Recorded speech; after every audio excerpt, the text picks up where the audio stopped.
Boy, I can feel the tension in your question, because here you are, the mother of 2 little ones, and your husband obviously has a noble calling for his country, and yet you have this kind of probably what feels like a selfish concern that he stay home, and you don't want to dishonor his call either. Yeah, this is a very tough place to be, because it's paradoxical. I mean, on the one hand, nobody in the world can be a father to those children but your husband, and you sense that, and you don't want them to have the loss of their father, and yet you also respect who he is and the quality and the character that defines him, and that's the very thing you admire about him. It makes you want him around. Is probably the very thing that draws him to that. And what you're saying right there is the very thing that you want to say to your husband, that this is the tension for you, that you know he is the only one that can be, you know, your children's father, and yet you understand his calling and want to honor that.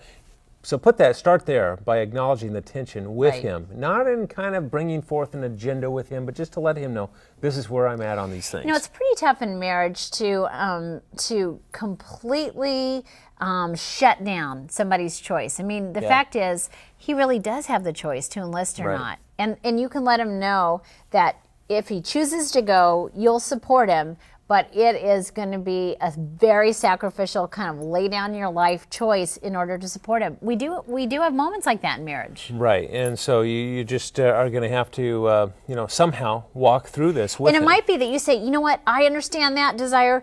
Is there any way you'd be willing to wait for a year or 2 until our children are, you know what, 4 and 6 or whatever it is? Right. Let him know that you feel like this time in life, you know, if it is specifically vulnerable to his absence, and maybe defer that a little bit. That's a reasonable request. You're going to have to negotiate.